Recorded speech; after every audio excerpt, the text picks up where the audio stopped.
Farmers in the Gotaimbara village under the Netolpiti Agrarian Service jurisdiction in Tangol are suffering due to the lack of fertilizer. The farmers here point out that around 78 acres of paddy cultivations and 7 acres of other crops are at risk of being destroyed.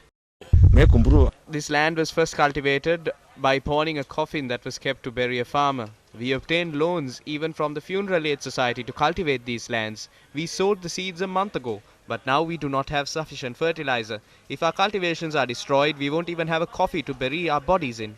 There is no point in getting this fertilizer later. We obtain loans to cultivate these lands. If these cultivations are destroyed, we will have no way to live. Vegetable farmers in Udaperua Bandaravera in the Badulla district are also facing a crisis due to a paucity of fertilizer.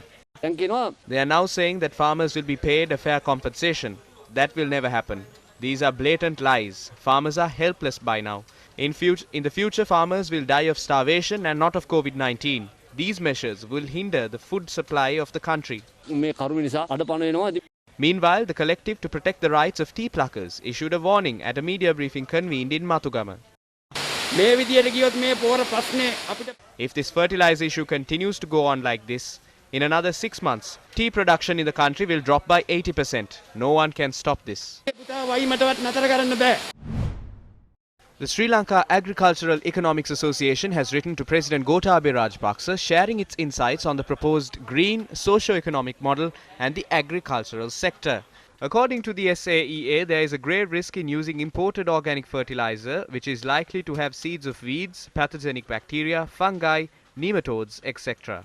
Such organisms could cause disease outbreaks in crops, livestock and human society, leading to heavy economic losses. Imported organic fertilizer also poses a high risk of contaminating our soils and water resources. Once the pollutants enter our ecosystem and destroys it, recovering the damage is nearly impossible.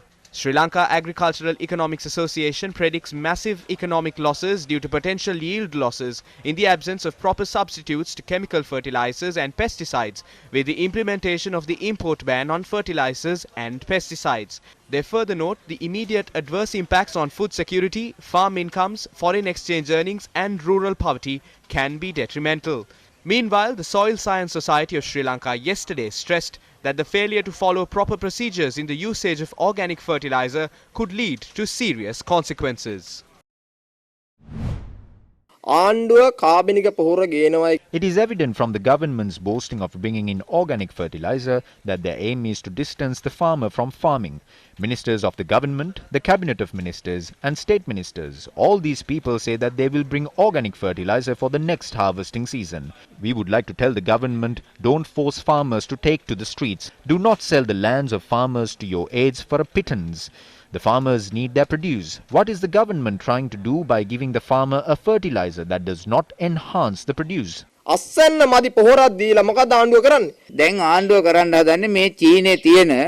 the government is trying to do is bring all the industrial waste from China, which includes chemicals and electronic waste. They handed this project over to their friends, just as they brought the MV Express Pearl vessel to Sri Lanka and destroyed the marine life around the country just to get compensation. The damage from bringing in these chemical waste as fertilizer would be 1,000 times more.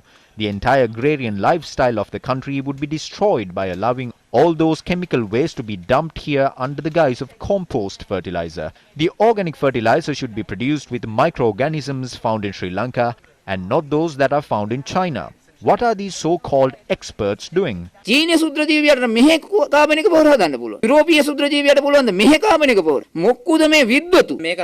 Can the same government that cannot supply sufficient chemical fertilizer be able to provide organic fertilizer? They cannot deceive the farmer with these lies. What will happen is that the farmer will end up on the street. You will see what will happen if the farmers take to the streets.